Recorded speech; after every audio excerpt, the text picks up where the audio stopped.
Hello everyone. Oh, the green screen's being cranky here today. Hi there everyone, welcome to a Saturday special Eventide Lord and Master stream. This is a stream I used to do with some regularity about twice a month, but I've kind of fallen out of habit recently, not because of any particular reason other than I've just been really busy, and I haven't always had a good topic for this stream. So today, what I wanted to do is gather folks together and give you kind of a behind-the-scenes look at how art orders are made. So the entire point of these Saturday streams for the higher tier backers is to kind of really give you the behind-the-scenes stuff. The stuff that isn't just about the nuts and bolts of the adventure and the playtesting. This is to give you deeper dives into world lore, to kind of give you some insight into the secrets, and to show you kind of how the sausage is made. So in this case, I'm going to be looking here today at creating art orders and kind of planning them from beginning, middle, and end. I'm going to give you kind of the overview approach. I'm not going to get too far off into specifics, like actually writing the things, but I think we'll probably go through and plan out what the art should be and talk about the various considerations for creating art in an adventure. So let me see if I can mess with this just a hair, because it is being a little weird today. Let me go look at my chroma key here.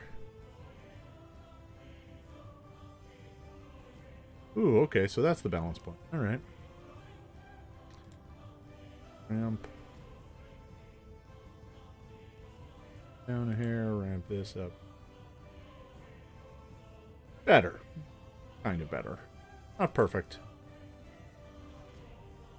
We'll live with that. Okay, so, just so it's not too distracting. Depends on the color shirt I'm wearing, as it turns out. That actually has a lot to do with green screens. Welcome to the lecture about green screens. No, that's not what we're doing today. All right, so let's talk about art. So for part one of Wolfren's Fate, I kind of assembled the art order kit bash. And when I was done with it, and when I was moving into part two, I realized that left me with some problems. Because an art order is basically just a description of the pieces that you need, that you include in a contract. Your contract with your artists needs to include a complete description of what art you're asking them to make. You don't send that later. You actually include it as one of the exhibits in the contract itself, so that it's all bundled together in one language package. So, but the first time I did this, I was kind of ordering art for Eventide, and I was getting some pieces for Player's Guide, and I was getting some pieces that would end up being for this adventure, and I was kind of all over the place, and as a result, the art order was a bit fractured, and it didn't quite have all the pieces I needed, and I wasn't quite I didn't have a great overview of the entire first part of the adventure yet, so, frankly, there's a piece or two that I wish I would have added to it, and I may go back and order that anyway, but it's just a production. So for part two, I was like, you know what, I'm going to do this the traditional way. And the traditional way is waiting until your manuscript is basically done, and then you order art. You could still be developing it, as is what I'm doing with part two of Wolfren's Fate. I'm still developing the adventure. I'm still kind of tuning some of the text before I send it to my editor, which, if all goes according to plan, the editor should get part two at the end of this month. So I'm targeting March to kind of wrap up all the text for part two while I start writing text for part three, which needs to start this week. And then I'll get part two edited, and part one will finish layout, and it's all kind of juggling all at the same time right now. So ordering art is something that needs to happen right about now, because I'm going to need to wait a month or two to get the art, and then once I have the art, then I can lay it out. But I can't do that until the art is in, so the best time to do that is right when the manuscript is done, but it's not yet finished, not gone to your editor yet, and then we can always, afterwards, kind of bring it all together. So, first thing you want to do when you're ordering art is you're going to want to kind of decide how much art you need. Now, there's two considerations here. One is how much space is the text taking up, and the second consideration is how much art do you need to make the adventure feel like it has an appropriate amount of art. You can certainly order too much art, and then you end up with pieces you don't use because there just isn't room in the layout for them. You can order so little art that large swaths of the adventure just feel like walls of text. Art is there to kind of fire the imagination of the reader, to provide useful illustrations to the players, right? Especially when it comes to key NPCs and stuff, so they can imagine who it is that they're talking to. And it's just there to, frankly, make your adventure look pleasing to the eye. It breaks up the text flow. It allows easier navigation. There's a thing about art that a lot of folks don't realize in a layout is art is pivotal in understanding quickly where you are in a book. Because, honestly, right, when it comes to like the core rulebook of Pathfinder, I can open it up and without reading any text, if there's a piece of art on the page, I know where I'm at in the book. Why? Because I recognize that piece of art. I've seen it so many times. I know where it is, and I know roughly where I am in the book. Actually, it would be an interesting little game show thing. It's just like, here's the thing. All the words are blurred out, but you can see the piece of art. Where are you in the book? What chapter are you in? There's fun stuff there. Pathfinder game show. That'll be my next endeavor. All right. Anyway, that's funny. Anyway, so when looking at part 2 of Wolfren's Fate, so part 1, the full layout was about 32 pages. Part 2, I've got about, looking at the text, I have about 25,000 words worth of text. That's a lot. That's more than part 1. Part 1 was about 22,000. So this is about 3,000 words more, roughly. As I develop it, it may actually become even bigger than that. And so that's my first metric. And actually, let me go and bring in. Let's see here. No, not that.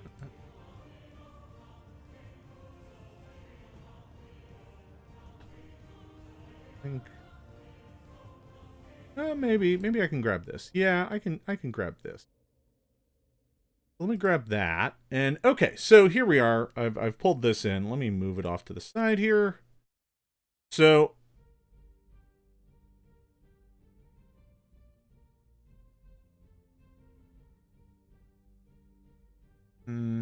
that's not great. Green screen's really messing.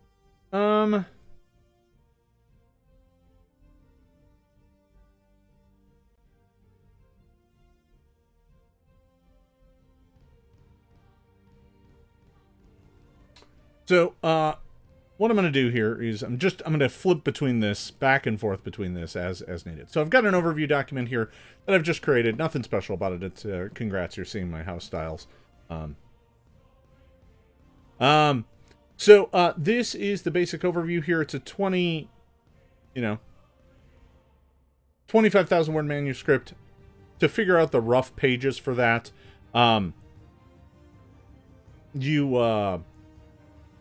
take that number and divide it by about 900. Most of fonts that you choose, and this is something you'd have to learn on your own based on what font you're using.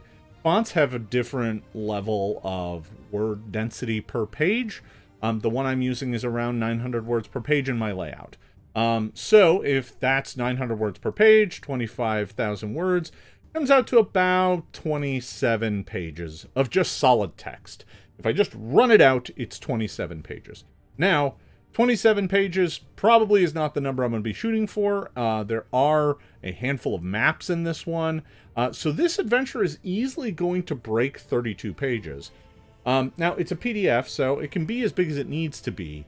But I do want to think long-term about what this might mean for a print edition and how that might work. So generally speaking, you only want to add pages to your thing in increments of 4 unless you want to end up with empty pages. Because whenever you print a product, right, you're actually getting 4 pages every time you add a piece of paper. Because the piece of paper is bound to the back, stapled out the back side, and each half of the page has a piece of paper has 2 sides on it, so you get 4 pages. So whenever you're adding pages to a thing, it goes 4, 8, 12, 16, 20, 24, 28, 32, right? And then even within that, there are breaks that are recommended, and that's usually every 16 pages. So it's 16, 32, 48. Now, is this going to be 48? No, it's not. But I should be mindful about keeping it within 4. So maybe what I'm shooting for is a 36-page adventure. Now, I'm going to lose, a page to intro. I'm going to lose a page to most of a page to back matter. I'm going to lose probably about 2-ish pages to maps. The dungeon maps and the adventure maps and those sorts of things. So there's a bunch of maps in this adventure. So right off the bat, we're already looking at, I am probably going to need about 4 or 5-ish pages of art. Now, if I start thinking about that, and I say, okay, so this is 36 pages. That's 18 spreads, a spread being 2 pages. And you generally want a piece of art, on every spread. You want to be able to look through the thing and see a piece of art on every spread. Now, some of this might be stock art. I do use stock art. And that's art I'm paying for from an artist. It's just art that other people might use as well. Because I did pick up some really good stock art that's kind of in my style and vibe. But I want to order a bunch of bespoke full-color pieces.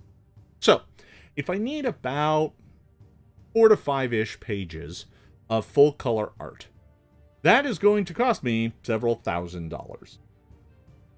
I think one way that folks do approach art orders is from a budget perspective. The best way to work from a budget perspective, though, is to have an understanding of how big your products are, right? When I do stuff for Paizo, we know what the art budget is. Because the books, we've done it so many times that it's like, oh, it's this many pages, that means it'll be this much art. Here's the art budget. Here's what the rough word count should be for what we order. So all of that is kind of prefigured. This isn't like that.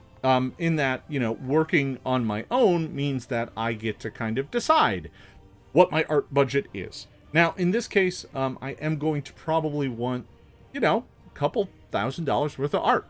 We'll want some headshots. We'll want an action shot, at least one. We might want some vignette kind of place pieces. So let's take a look at that. So the first thing we want to do here is understand our prices. So for me, my current pricing, and I've got it in here, I pay $800 for a full page, $400 for a half page, $200 for a body shot, and $60 for a spot illo. Those rates are a little low. They are. They're not Paizo's rates. Paizo pays more than that.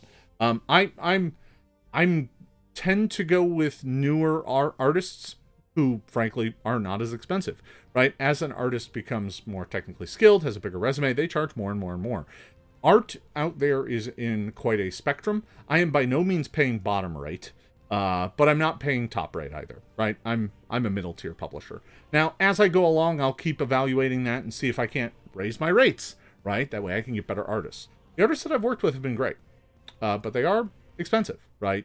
I could go a lot cheaper. And I don't, because first of all, that's not the business I want to run.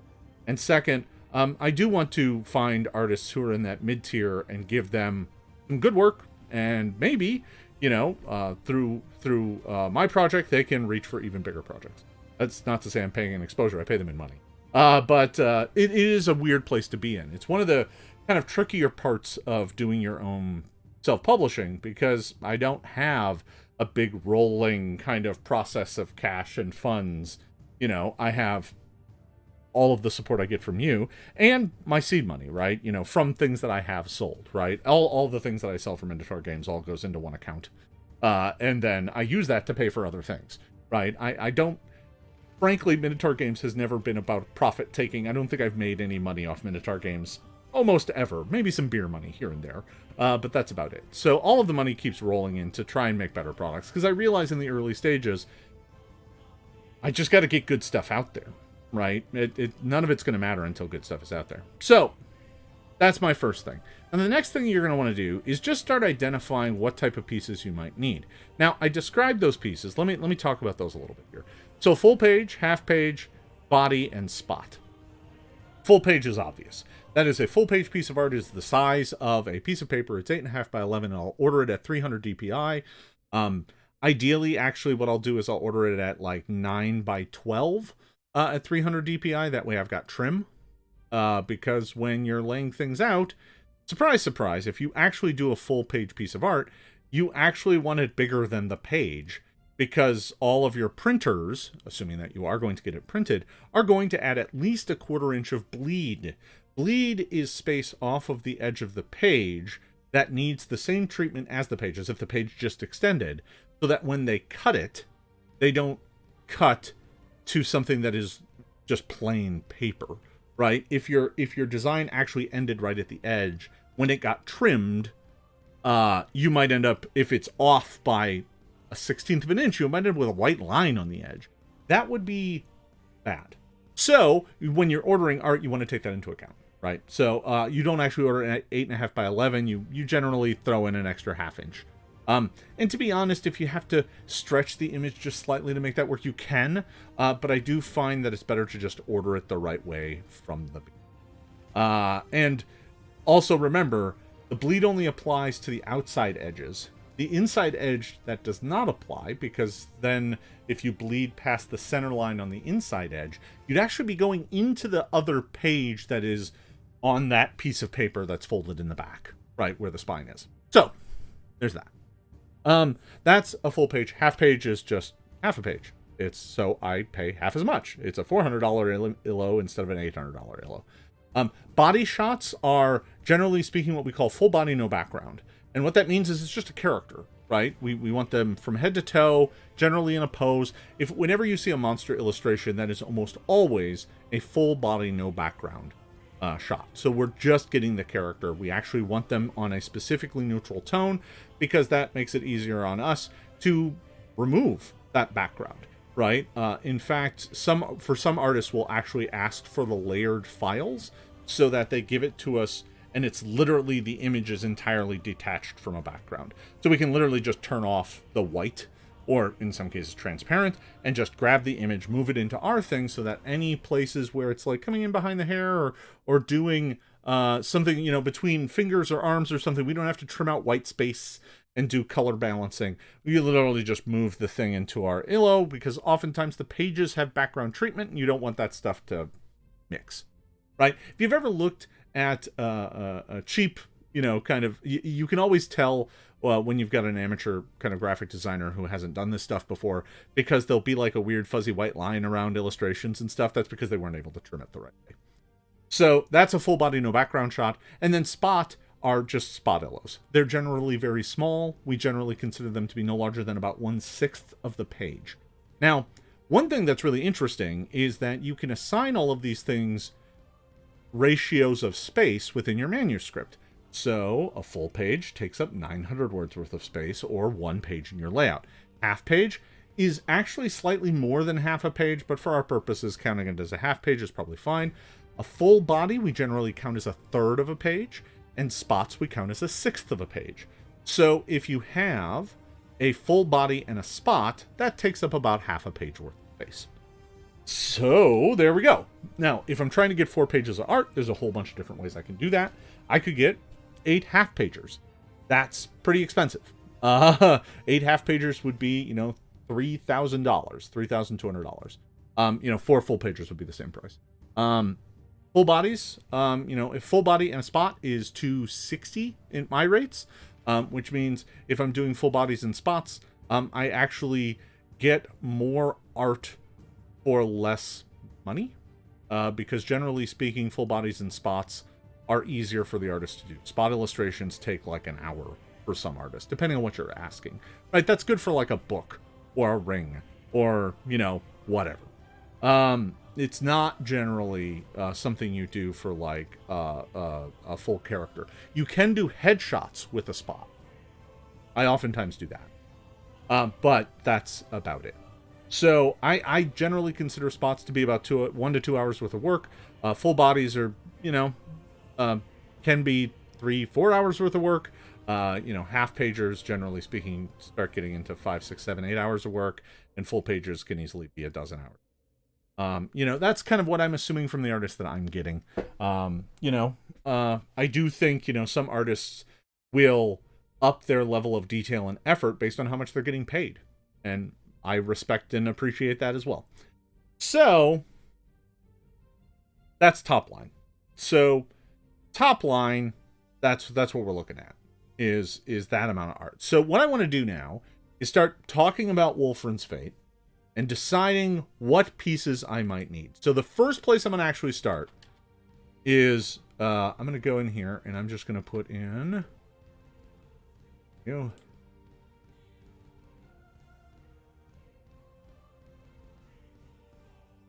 Let me go ahead and bring this up. You can see what I'm doing.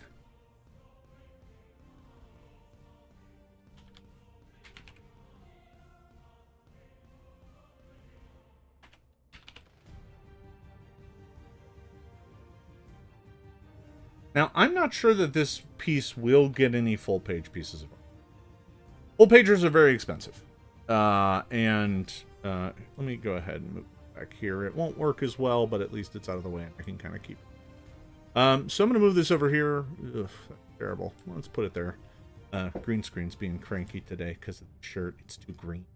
All right. So, we're at that. Now, let's start figuring out some art pieces. So, Wolfren's Fate is divided up into roughly two major pieces. There is the investigative part, and then there is the sewer adventure and some of the adventure stuffs that happened during Eventide. So I want to start with just the investigation and the search around town.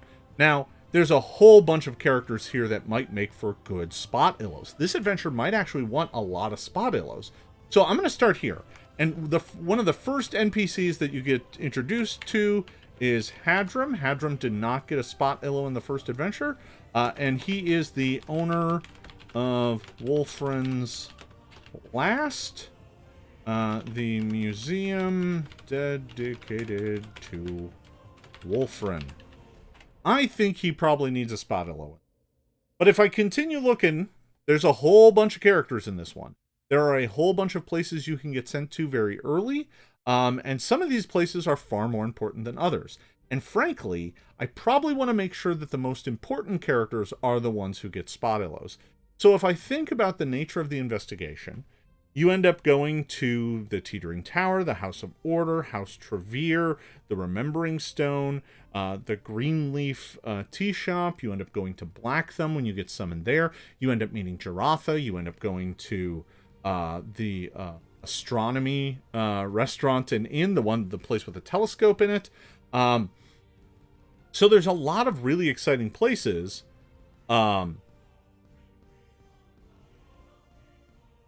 That you can explore.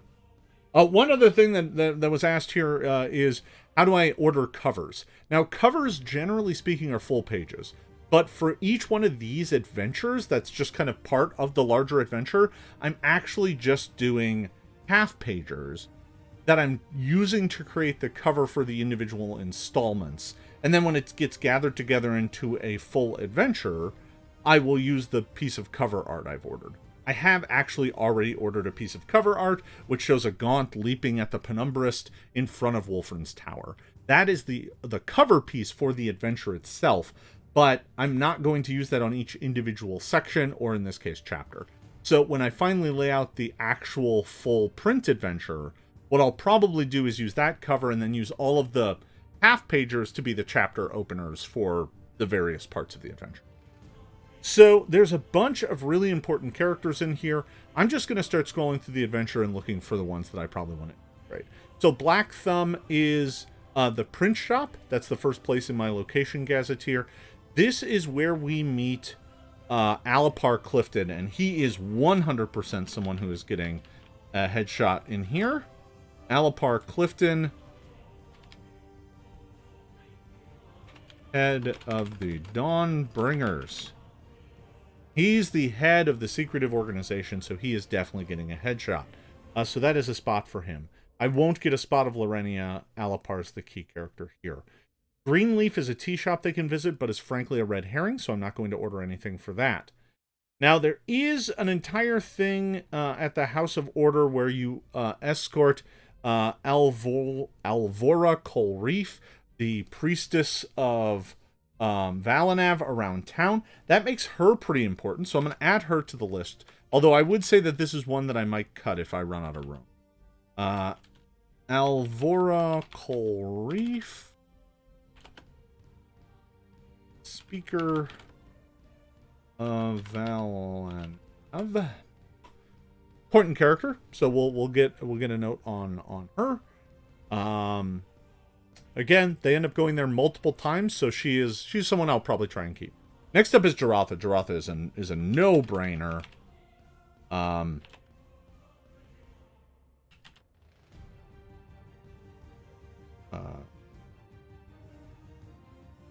Geraltha, Wolfren's lover, and she is a critical figure in this and will definitely get a headshot. Like I said, this one might feature a lot of headshots. Now, one thing I don't generally do is I generally don't order full body shots for characters that you just talk to. But if any of these characters are super important to the story, they may get graduated to a full body shot. I'm not sure about that yet. Alipar may fall into that category. Geraltha may fall into that category, but we'll see. We'll see. Right now, I'm just trying to get the characters out of here. The Remembering Stone, when you go there, you do speak with Ornis Alsumnatir, who is the lore keeper there. I don't think she's important. She's an important character, but you literally only encounter her in one scene. Then there's the owners of the Skygaze Inn. Again, you really only go there once, and they're important, but they're not super pivotal, so I might skip them. Then there's the Teetering Tower, in which we get Kemdri Crocklin. I'm going to put Kemdri on the list, because I think she might be important enough.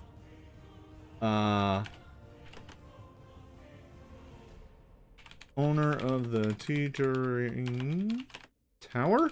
The reason why she might be important enough is because this is the final step of your adventure. You go there, and it seems like a red herring at first, but later on, going there and solving the mystery of why her books are unorganized is key in finding Wolfren's signet ring.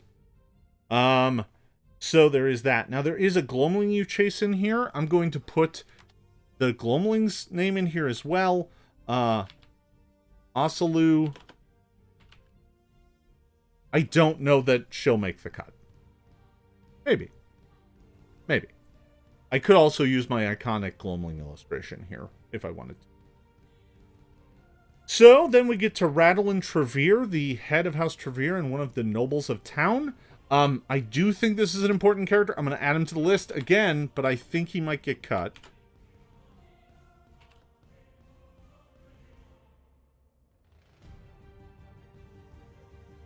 So, he's super important. And then that's that. Okay. So, those are the important characters. Now, let's also stop for a moment and think if there's any important items. Now, of course, something that might be really important is Wolfren's signet ring. I actually already ordered that. I ordered that as part of the first adventure. Again, this gets back to why I was like, oh, this first adventure, the art order was a little chaotic, because I ordered just pieces that I knew were going to be cool, but they weren't actually pieces for that adventure. So the question is here, are there any items that you get or any objects that you acquire that are important? And obviously there is, I'm gonna put a separate, there's Beyond the Gemwood, which is the book you must find. That's Wolfren's brother's book. Really important. But you honestly don't get it till the very end. There is a calling card you get from some ruffians that attack you, but I don't think it's that important. And it might be something I can do myself because it's just a note. And I may just put that together on my own. There is a letter you receive. Maybe that falls into this category. So there is a letter from Alipar that you get that summons you to go speak with Alipar. That's really important. That might be worth a spot illustration.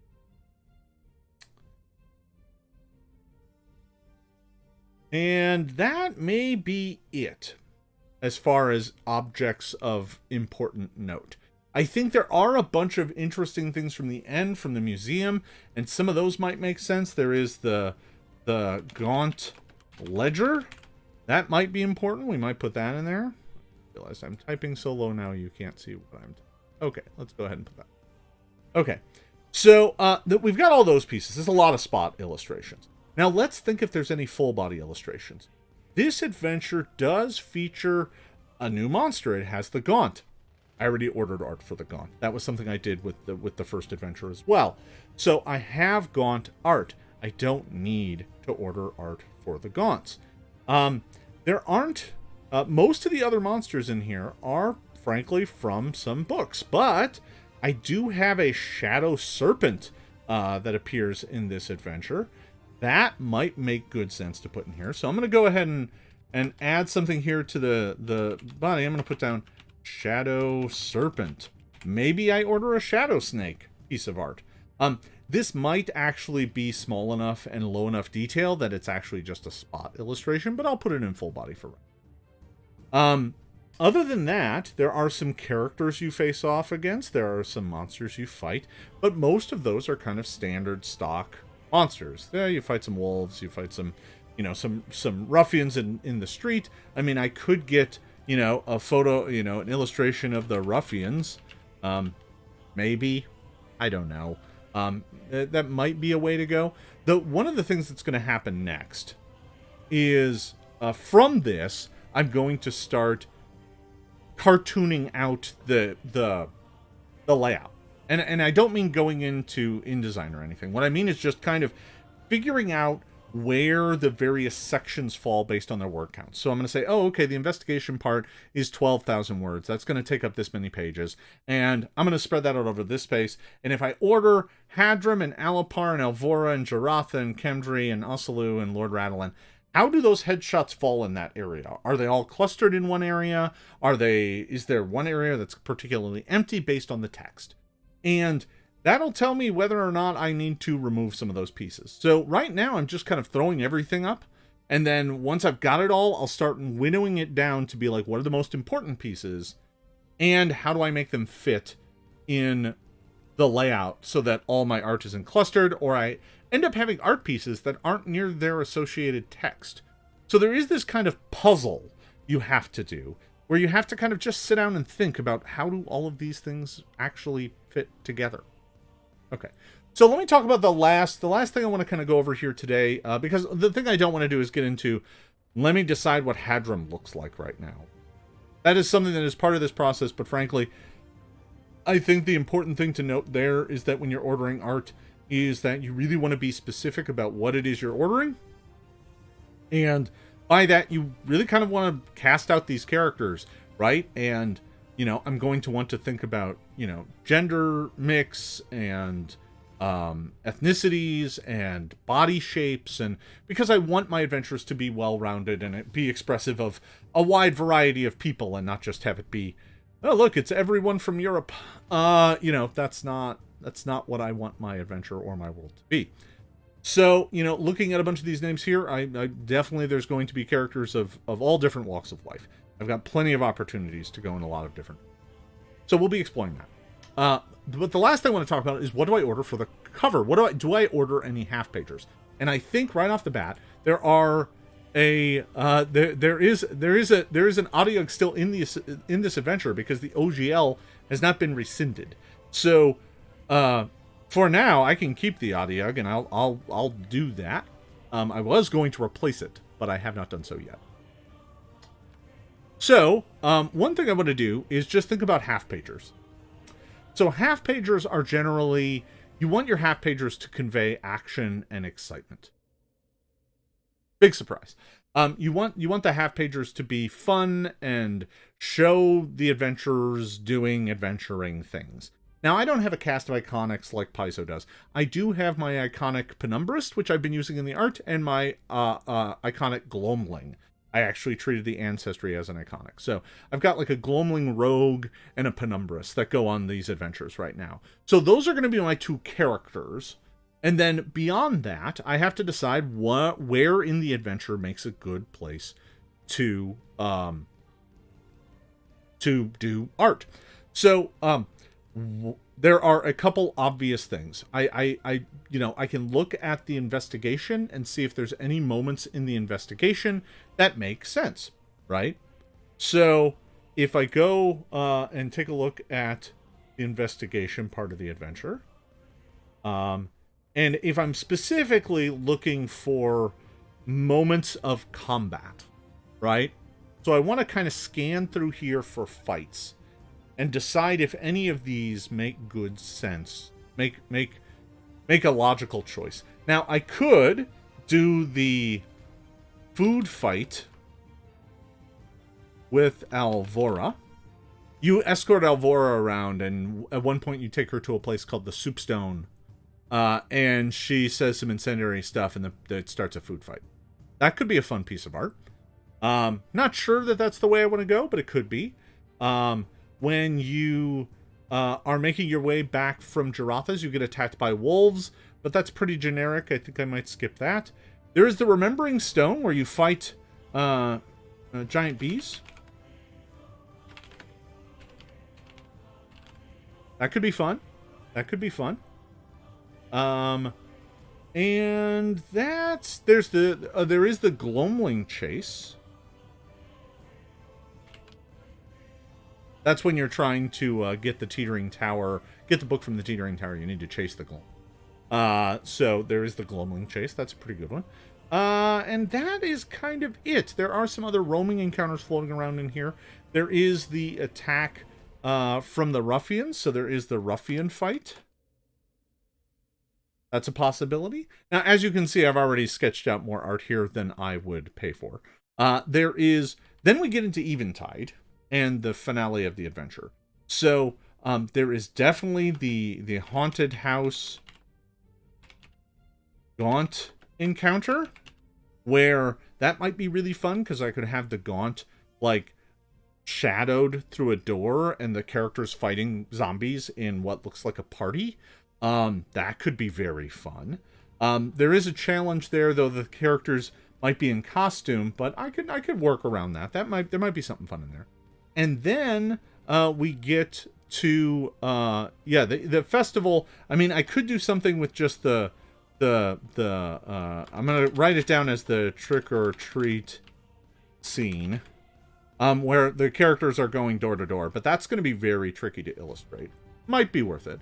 I think the haunted house fight has better possibility. And then we get to the sewer part, which is kind of the finale. So in the sewer, obviously there are, sewer fight versus frogs or Adiug.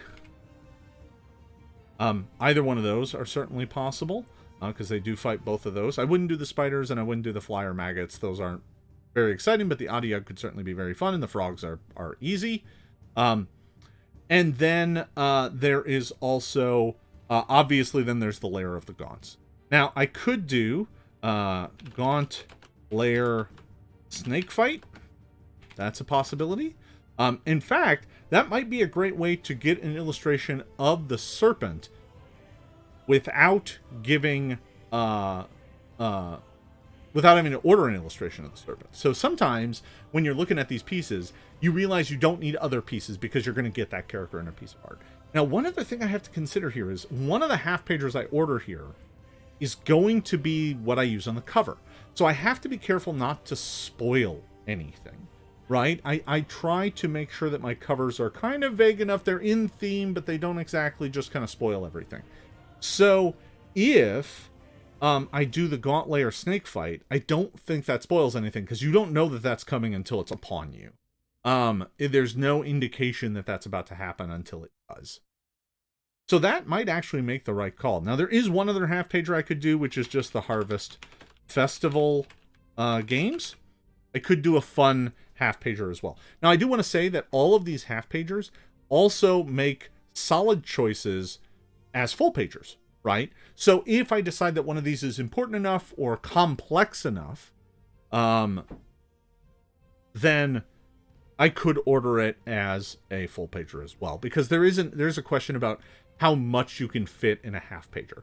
If it's more than about 3 characters total, you really can't get it to fit very well. There's just not enough space in that amount of real estate to make that stuff happen. You can get up to 4 or 5 on a full page, but a half-pager, really, if you want the characters to be visible and not tiny, you really kind of have to, keep it to just a few characters. Quarter pagers, generally speaking, can only be like 1 character. Quarter pagers are pretty uncommon. It's not that we don't order them, it's just that they're kind of uncommon. Because basically, For about the same, we can get a full body, no background character illo, and you end up having a much smaller character just to get some background in there. We also call those vignettes, because sometimes it's the character and like interacting with a door, but the door is floating in ether. It's not attached to a wall. So it's a character with a piece of scenery. We call those vignettes. Sometimes there's no character at all. It's just a piece of scenery, but it's too big to be a spot, too complex to be a spot. Sometimes we'll do that for like an environmental piece looking out. So folks, honestly, that is where I'm at on this. I think, looking at the time, I'm going to call it here. So where am I at on this? Well, you've seen the brainstorming part of it. The next part of it would be to go in and balance the number of pieces that I'm thinking about versus my budget and versus my space. I've clearly thought of more ideas here than I can use. That's very common in an art order. You kind of use that to pick out the best things. And frankly, you don't make decisions until you're trying to figure out how to fit all these things in the adventure. So for example, if I do 2 half-pagers in this, and both of them deal with the Gaunt Slayer, or the Eventide Festival and Gaunt Slayer, both my half-pagers are in the back of the book. That's not great. I'd prefer to get one up in the front. So maybe I do the bee fight, or maybe I do, the fight with the ruffians or something, so that I have a half-pager that's further toward the front of the book. That's just some of the considerations you have to make. Then we go into writing the art orders, which generally speaking are just describing the scene in detail, but leaving plenty of room for the artist to have creative license and figure out what they want to draw and how they want to make it happen. All right, folks. That's all I have here today. I want to thank you all for watching. Thank you for tuning in. And thank you all for your support. The folks, at Lord and Master tier are really key in making all this happen. I greatly appreciate your support. And I hope that you have found these things quite informative. Make sure to go back and watch the old ones if you're new and you haven't seen them all. There are some really good ones back there, especially dealing with cosmology and other secrets about the world. So go check those out. All right, folks, that's all I have here today. I want to thank you all for watching. We will be back with more Eventide fun on Tuesday. But until then, take care. We'll see you in the next stream, many of you, I'm sure. And we'll see you next time.